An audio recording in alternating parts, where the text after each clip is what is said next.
Hey guys, we have a special morning episode of Meet the Creator, and it's our honor to have this very special guest for AAPI Heritage Month. We have Pornsak Pichesdshote joining us to talk about his career and the Heritage Month and also his Thai background. So, welcome, Pornsak. Hey, please meet you guys. Hello, welcome to Hi, the show. thanks. You guys forgot one thing. He's an Eisner Award winner. Of course, Oh of course, he's an my Eisner gosh, Award we've winning been saying that all week. Oh, Yeah. So, again, thank you for your time. And I just wanted to get right in and start with kind of your origin story. Can you just talk about your Thai American roots and how you got into comic books? yeah.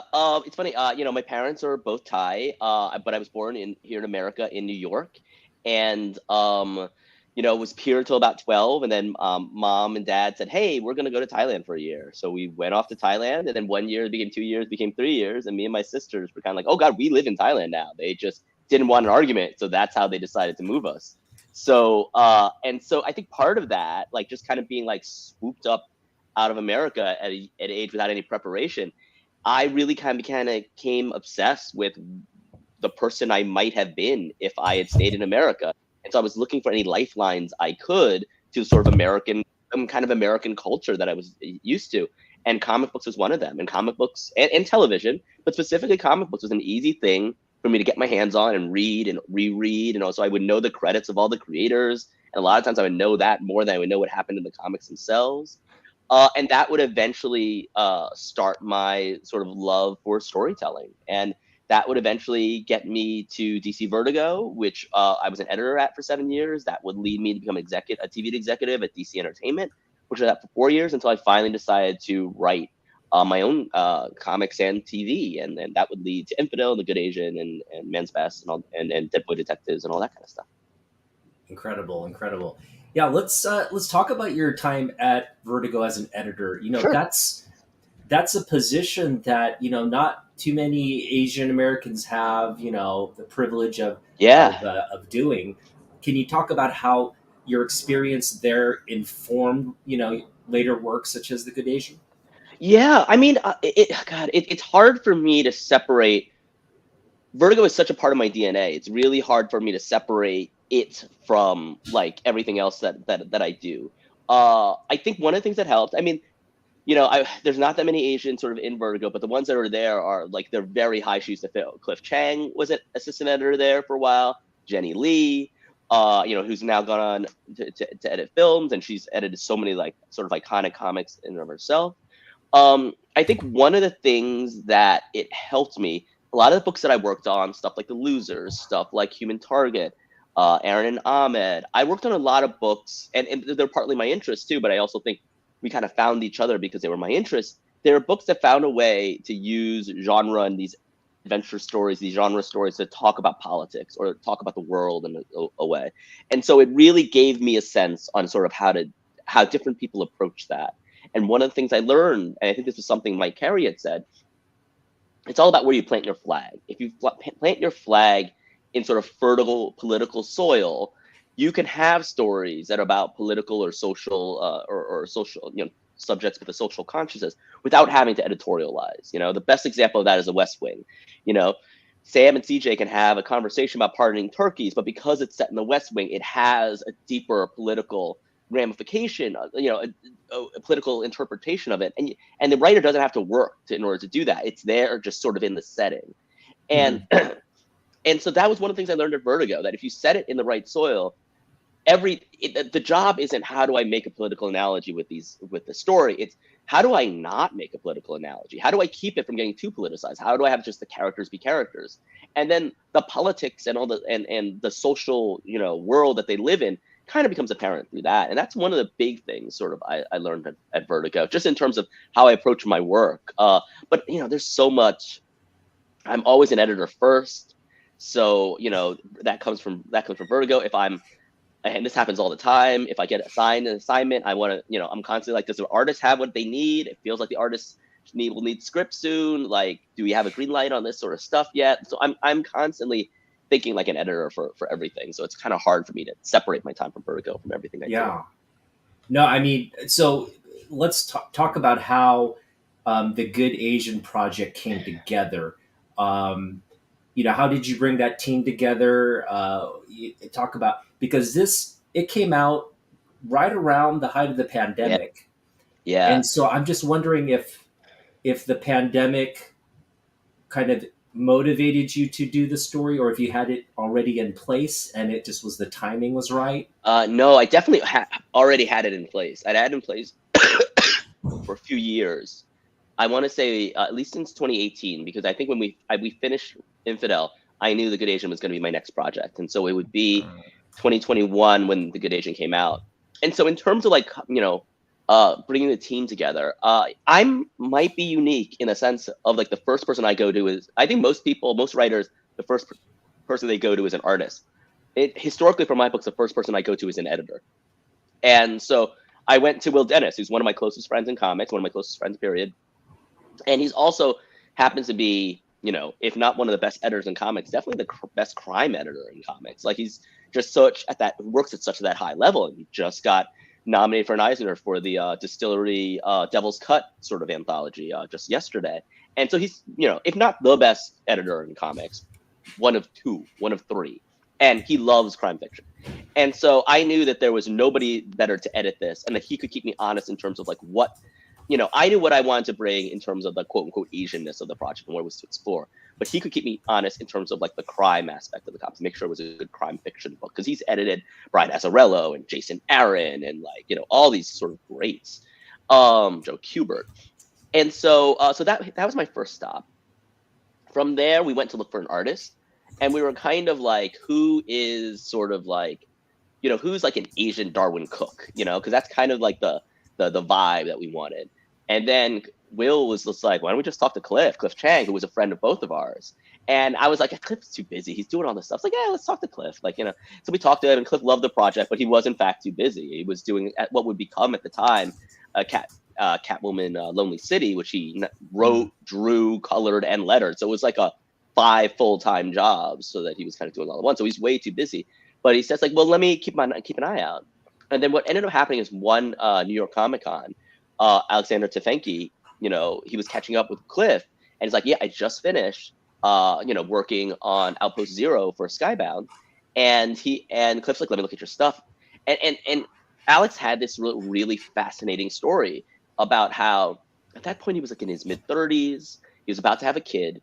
And part of having his mom had told him he's about to have a kid, like, you should know, you're adopted.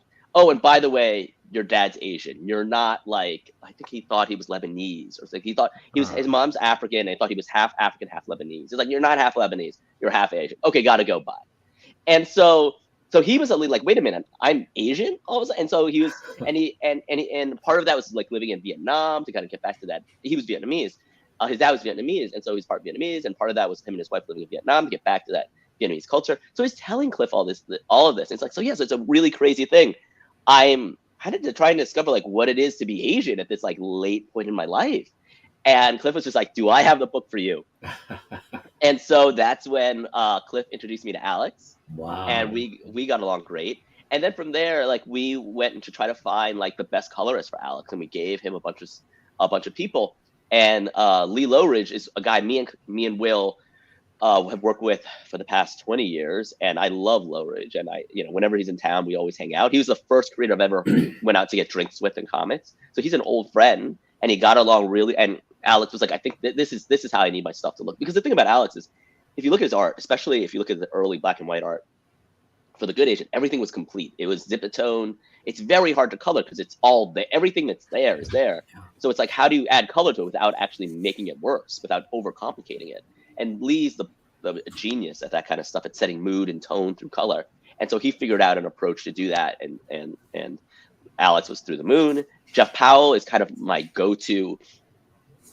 Jeff Powell was kind of my go-to letterer and designer coming from Infidel. So I, of course, brought him on board. Alex was happy with him, brought him on board. And then it was time for cover artists. And then, and for the second time in my career, I told Will, like, I want someone who kind of does what like Dave Johnson does. And Will was like, why don't we just ask Dave Johnson? And then it's like, oh yeah, we could do that. And so we asked Dave, and he signed up to be on board. That's awesome.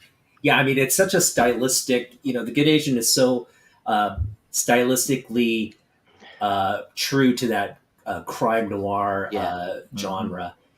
Can you explain or just expand on why you chose that genre to tell this, sort of tell the larger historical context of the anti-immigration policies? I think part of it is, the big inspiration was, learning about the Chinese Exclusion Act, learning that it went from 1882 to 1943, and being struck by how, like, oh wow, in the 1930s there was a popularity of sort of the Asian crime solver trope. We had Charlie Chan, but we also had Mr. Moto, we had a Mr. Wong detective. It's like, isn't it interesting that became, and Charlie Chan was huge when it came out, and isn't it interesting that it became huge at a time where Asians actually couldn't enter the country, or most Asians couldn't enter the country?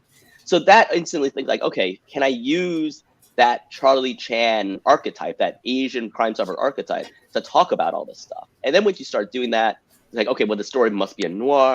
You look at the tropes of noir, it's like, oh, there's a bunch of stuff that kind of line up really easily.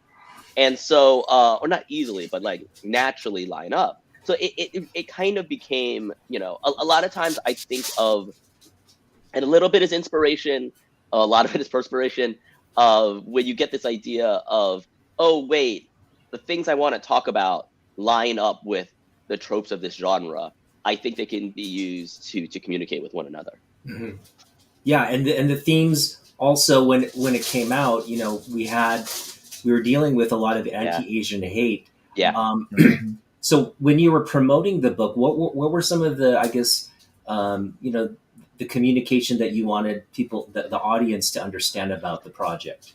It was really, when we talk about promoting the book, it's hard for me to entirely remember because it was very sort of surreal at that time, and I was very kind of uncomfortable with it at the time. So just to track like the actual breakdown of it, we came out in May in 2021, but we were announced in February of 2021.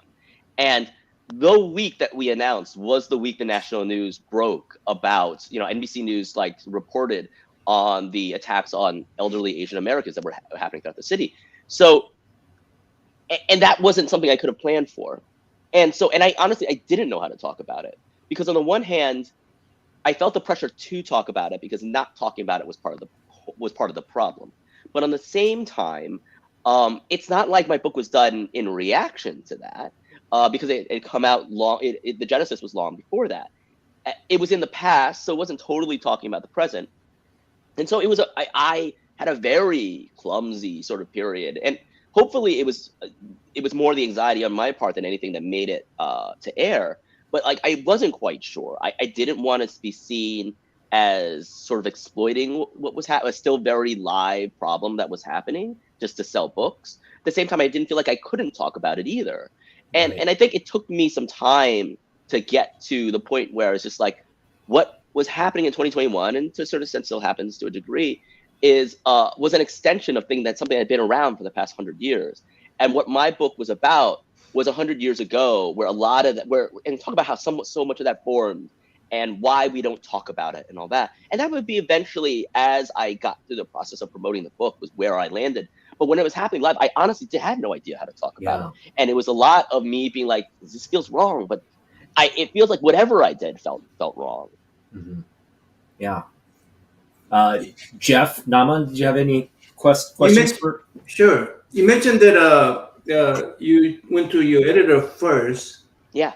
When you're talking about this detective aspect of the book, there's actually a lot of history involved. Like, what was it like to be, let's say, a Chinese police officer in Hawaii versus what it's like to be a police officer in California, for instance. Yeah. So all that. Did you knew about this already, or did you have to do research on these? Or? I researched everything for the book. So editor wasn't the one who helped you do that stuff, right? No. I all that sort of came from me. I would eventually, as you bring up a good point though, along the way, I would talk to friends, and they would introduce me to Grant Dinn, who was my historical consultant on the book. So the way I work, and what I've learned is how I work on these books is, I have a story, and then I see what my holes are, and I try to fill my holes as much as I can through reading and history and all that sort of stuff to try to understand it. And what it's especially happened for this book is there's a lot of gaps in history. And then all I can really do is connect the dots between my research as much as I possibly can to sort of get to fill those dots. And a crucial part of that was my historical consultant, Grant Dinn. And I would ask him, well, what do you, this is the whole, like, what do you know about this? He says, sometimes it's, I don't know anything. Sometimes like, oh, you might want to look here. Sometimes, oh, it's this. And so he was really instrumental about sort of helping me navigate. But the bulk of it started with my research. It wasn't a place where I could be like, here's my question. A lot of times I had to, I need researcher to even figure out what the questions were. Mm-hmm. Now, Edison, the protagonist in this story, he's someone who's sort of caught between, two identities, two worlds. He's an Asian who was raised in a upper class, household by a white father. He's a very complex character. Can you talk about like how, what inspired you to develop his arc, his story? What inspired me to develop his story? I think it was starting with what it would take to be an Asian police detective at the time. And then once I started there, and that's where Changapana came in. Changapana was a real life inspiration for Charlie Chan. And, he only got to where he was because of white patronage. A white woman, a rich white woman liked him and hired him to be there in Hawaii. There were police that had to do with cruelty towards animals and cruelty towards horses. And so he was hired to do that. And because that was technically part of the police force, he could be eligible. And then someone saw what a good job he did, and they brought him into the police force. But he only got there through white patronage. And so then it became like, okay, so he needed to be someone with connections to sort of a powerful sort of white person. And then from there, it was, what made what gave you the best story? The best story to me was more someone who was more connected with his life, and so he was raised in that household. And so once I had that as a starting point, then the book became writing the book became an exploration of like, what does that character look like? How does that character exist? And what do I relate to about that character? And one of the things I found I related to is that, like, I'm a Thai American. As I mentioned, I grew up in America, but for 5 years of my life, I lived in Thailand. And then I came back kind of as an adult to this America that I lived in when I was a kid. And in that time, in high school, one of the things I found is a lot of Asian Americans found their sense of identity. There was Asian American clubs or all that sort of stuff. And I never really had that. I went to school in Asia. And so for me, coming in, there's a lot, until this day, there's a bit where I'm always trying to find my place with other Asian Americans. And what I would learn is, to the people I've talked to, that was a very common theme.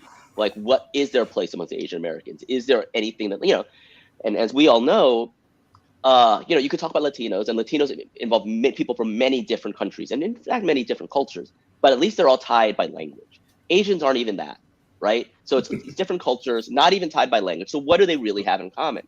And so one of the things that in the conversation I was having is like, so many Asian Americans I knew was having like, how am I Asian American? What makes me Asian American? And that kind of led to the title, The Good Asian. And so all of that kind of all tied together.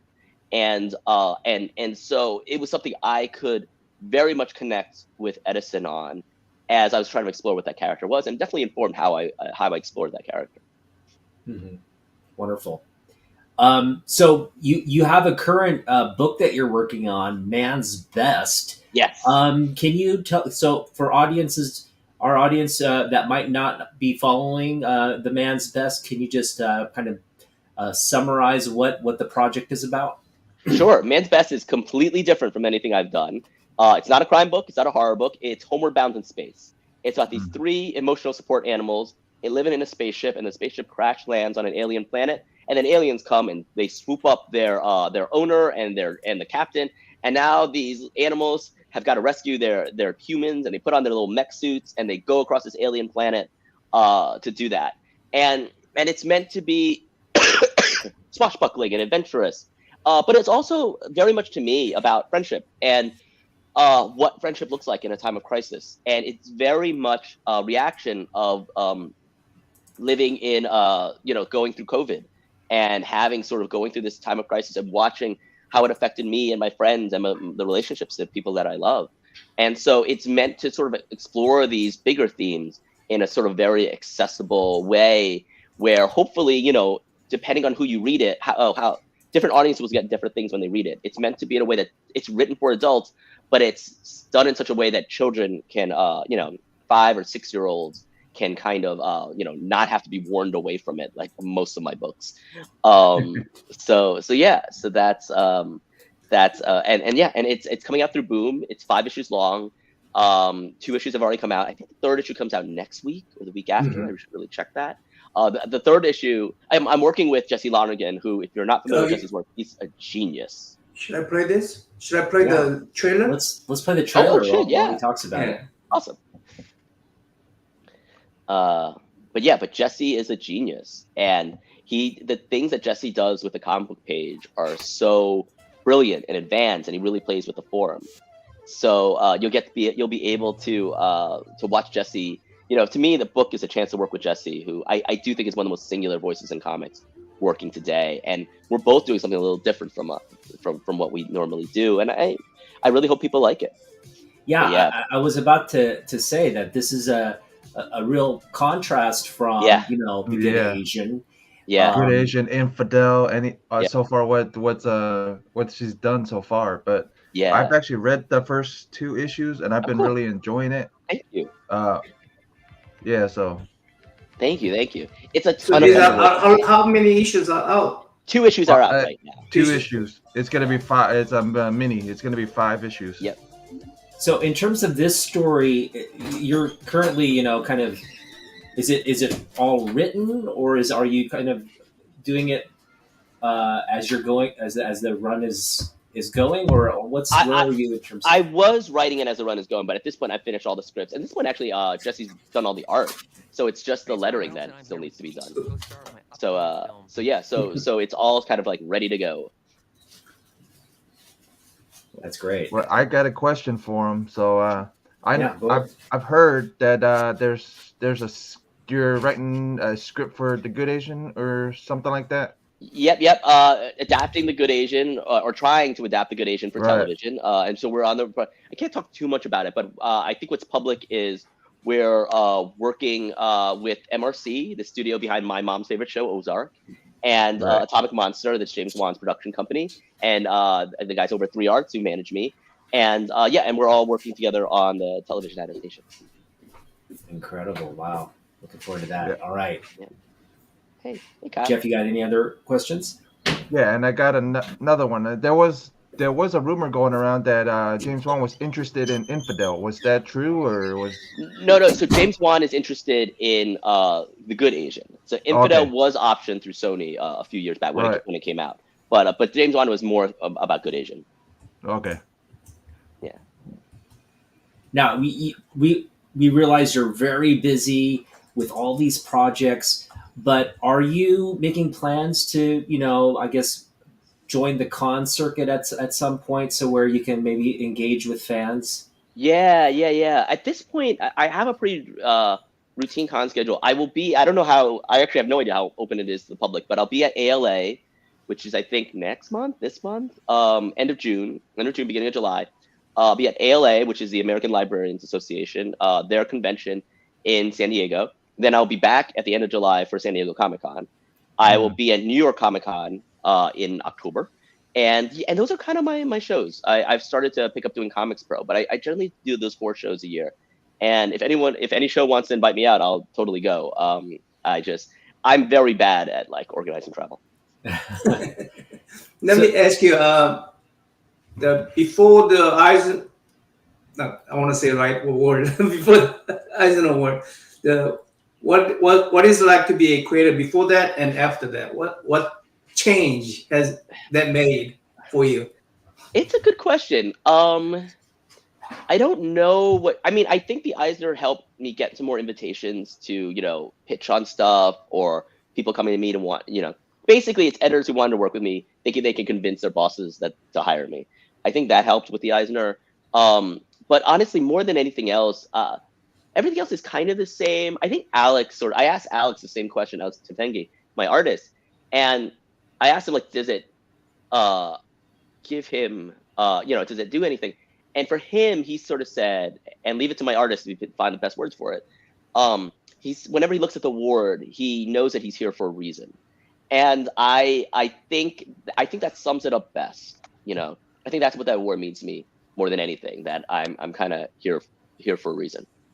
Yeah, I mean, that confirms for you, huh? Awesome. Yeah, you're in a special group of of industry professionals that are, that the highest at their game.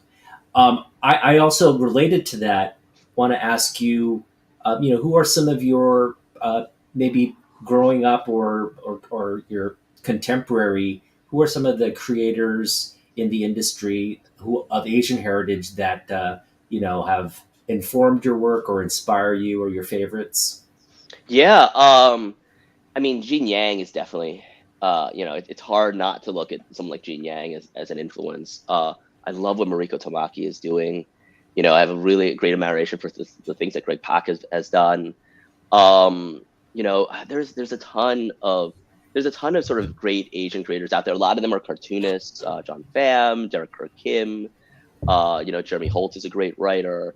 I'm a big fan of Pakistani writer Saura Prasada, who's doing some stuff at Marvel right now. There's a lot of and then you look at people like Marjorie Liu, who's doing such fantastic work. I mean, there's just so many Asians doing fantastic, and those are just the writers. Like, once you get started with the artists, like, forget about it. There's so many fantastic Asian artists. Jason Liu is doing some great stuff.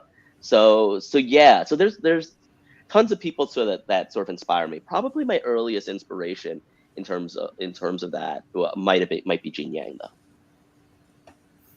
Do you do art as well, or do you just I don't. Can't draw to save my life.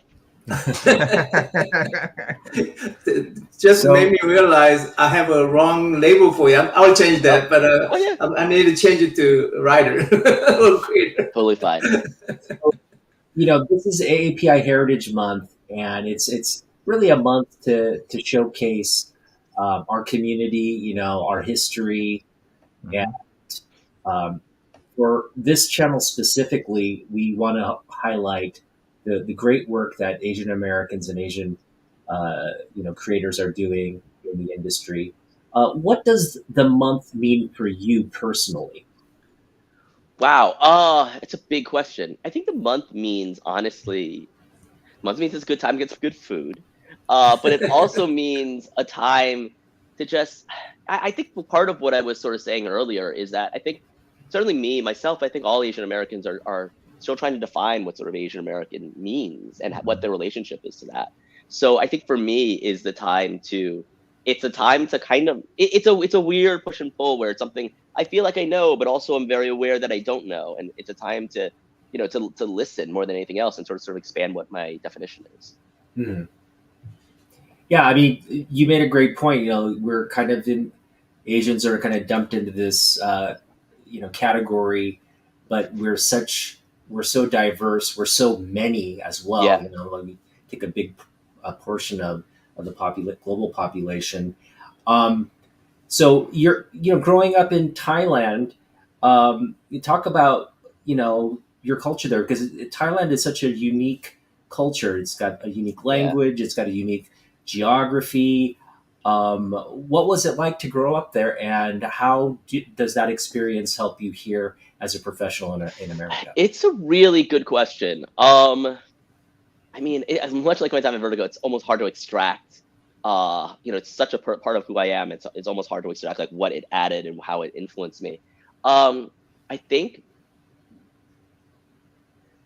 part of what living in sort of what a developing nation as Thailand is called, as I was growing up, they were called third world countries, is that you realize that Americans have, and this isn't always a bad thing, it can be a bad thing, but it's sometimes a good thing too. There's a sense of entitlement around America. They're entitled, life, liberty, the pursuit of happiness. That isn't seen as a right, as an entitlement in other countries. It's definitely not necessarily seen as a right as a developing country. And so I think that kind of helped me, get a certain perspective of, there are certain things that won't be handed to me. Like, if you're Thai, you don't expect your culture, to be represented, because it's such a small country. You'll see if Thailand's mentioned at all, it's an exotic location for an episode, an hour, a season of television, but it's seen as something sort of exotic, foreign place. You see the language, for a long time, it was whenever a character needed to reference an obscure language, they would be speaking in Thai, and so you're not, I got used to not being obliged to anything. And so if you want people to sort of notice, you kind of have to sort of make the space for it. So I think that was a big part of sort of Thai culture. But like so much stuff, like I'm coming to terms with my Thai culture and what is typical of Thai culture and the stuff I was growing up around. I mean, I was really lucky to get a chance to get into some of that and what it was like being Thai American specifically. I did a book called Sandman Universe Dead Boy Detectives, which is about sort of Dead Boy Detectives, if anyone doesn't know, is about it was created by Neil Gaiman, about these two ghosts, both around 12 years old, that die 100 years apart, and now their ghosts are best friends and they solve crimes together. And they're not particularly good at it, but they have fun. And part of the book that I did was I had them met Thai ghosts.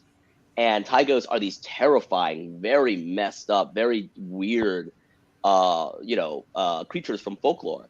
And so getting to meld both of those two together, it gave me a chance to talk about how being Thai American might be different from being Asian American and talk a little bit about sort of Thai culture. So that was, and that's, out right now. Dead Boy Detectives also has a show on Netflix right now. So it's a little bit tied to that.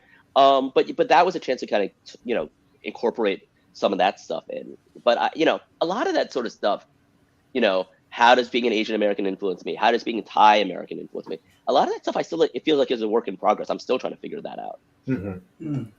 Now you're there in Los. Okay, go ahead, Joe. Go ahead. But any aspiration to write a long form novel or something like that for you? Or is there a different skill set? A novel, I would love to one day. I don't know when I will get to the point where I'll have the courage enough to do that. It's that I have no one else to hide behind, and so it's just me. And so, yeah, I don't know. I would love to. And I actually started off as a prose writer, short fiction prose writer. But an actual novel, I don't know. I'll be curious when I feel confident enough to do that. Hmm. So you think there's quite a different skill set between the comic book writer to Yeah. I mean, comic book is so much about collaboration. As a novelist, it would be just me. Also, it would be so much more time. Yeah. Okay, so like visualizing, you actually collaborate with the artists to visualize things and stuff. Yeah, as much as I can. In all my scripts, I usually pull reference. And again, it's never that they need to based on what I pull my reference on, but it's just so I can see it vividly in my head, so I can do all the choreography and all that kind of stuff. Oh, you do the choreography, okay. Well, I do part of it. I suggest the choreography, and then I just want to make sure. Excuse me. I just want to make sure whatever I'm telling my artists isn't impossible. So I try to figure out the choreography, so I at least know, okay, this isn't impossible, and then they'll come back and say, you forgot about this, and this is why it's impossible, and we'll go from there. Oh, cool. That's a cool. Now you're there in Los Angeles, and you're, what's I guess life like outside of work? Are you, what's the Thai community there like? Thai American community there like in Los Angeles? Who are you connected with? I mean, I'm mostly connected with a lot of. I mean, I'm a lot of my friend group are writers. I'm constantly, and I think I've done a decent job at this. A couple of years ago, I realized all my friends are writers. I need to branch that out a little bit, and so I've been spending more time with people who aren't writers. I definitely have a group of Thai Americans that I see, but there is a core group of like Asian American. Good chunk of them are writers, but not all of them are writers that I sort of hang out with, and that's kind of sort of my social circle. And then part of LA is work is part of doing the social scene. And so there's a lot of people I've worked with that I try to catch up with and all that kind of good stuff. Mm-hmm. Wonderful. Well, I got a question for him real quick. Sure. Well, I know you can't really talk about it much, but if you had a chance to dreamcast the Good Asian, who would you cast for the role? Yeah. I can't talk about that because I am trying to make an adaptation going. Right. I shouldn't talk about that. I do have very concrete ideas, but I shouldn't talk about any of that stuff. Yeah. Kind of figured you would have to answer like that. So yeah. Yeah. I mean, I actually had another question for him. So you were saying Infidel was Sony was interested in it? Yeah, Columbia Pictures, that was a division of Sony Entertainment. Right. So is it like, did it fall through, or is it on its way? Probably can't talk about that. Probably can't talk about that either, right? So. Yeah, let's stick to the stuff you can talk about, Jeff. Yeah. Right. So yeah, we are definitely wanting to maybe have you back on next year if that's possible. Just catch up. Okay. Yeah. And Hyung, if there aren't any questions in the chat, do we have any questions from the chat? No, there's a lot of admiration. I met Pornsak 3 times, and Entropy met Pornsak 3 times. I appreciate that. Extremely approachable, receptive, genuinely kind. Go ahead. I'm sorry. Go ahead.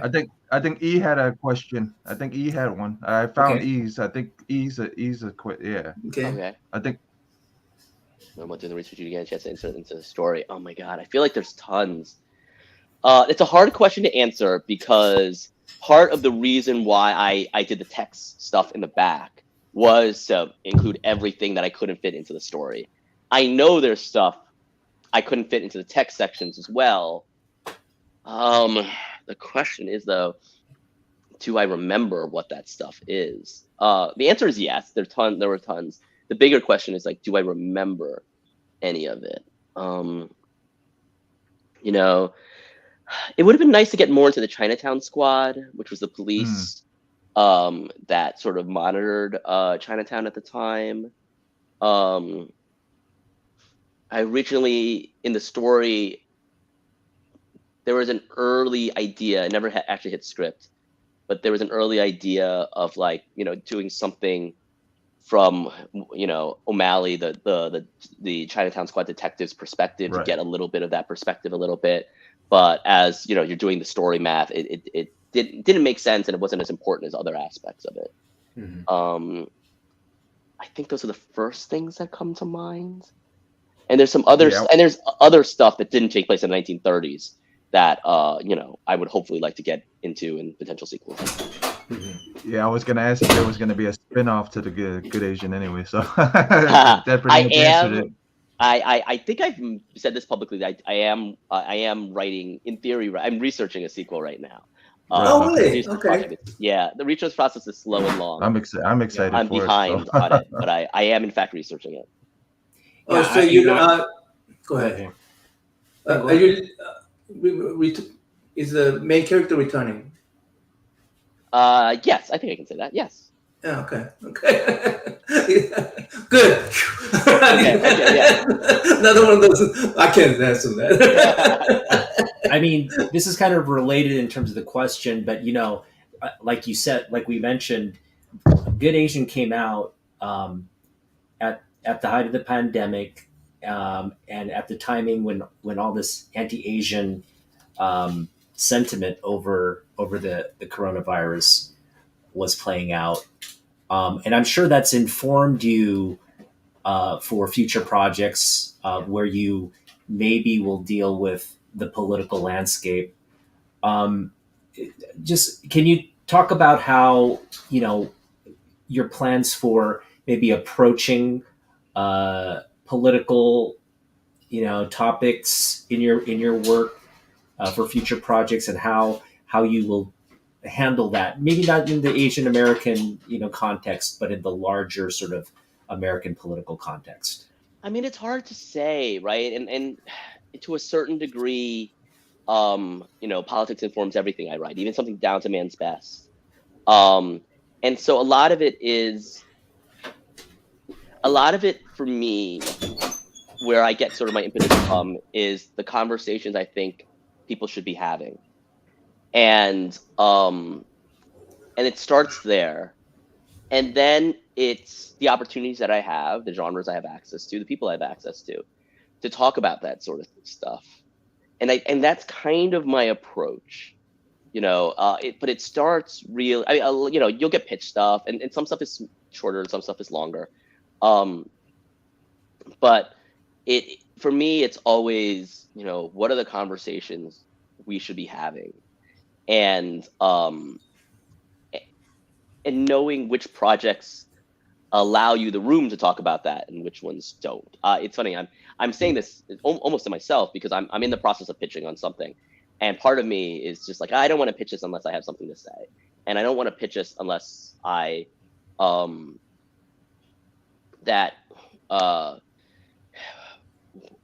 what I have to say is unique to what I'm pitching on.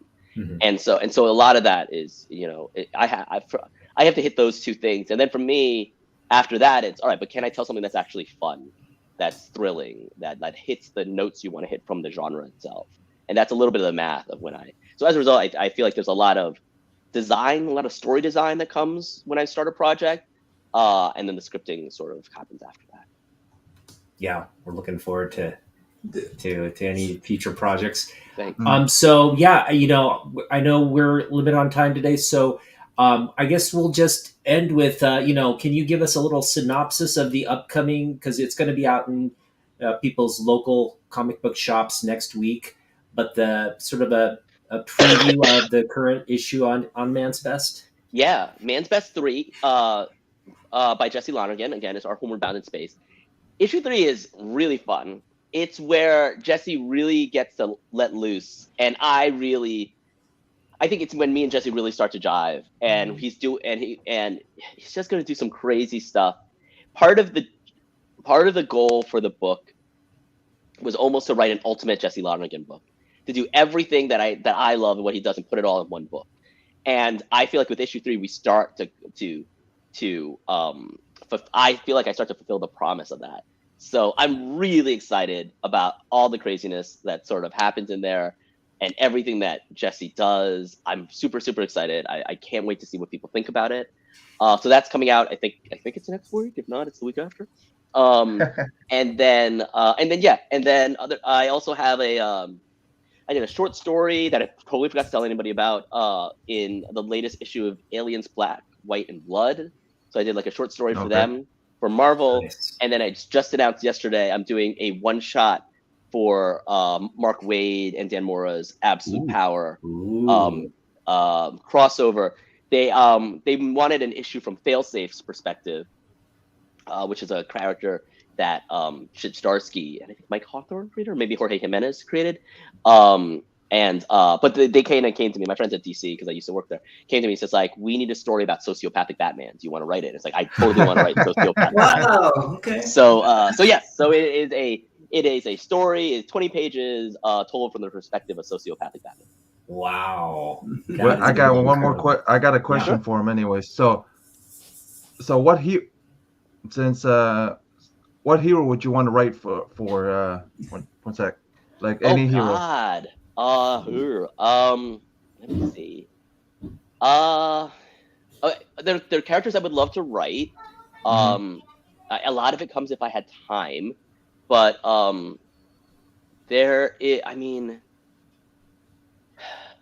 I feel like I would love to do a Superman story. I love to do a Batman story. I have a small idea of a Wonder Woman story. Over at Marvel, it's a little off the beaten path.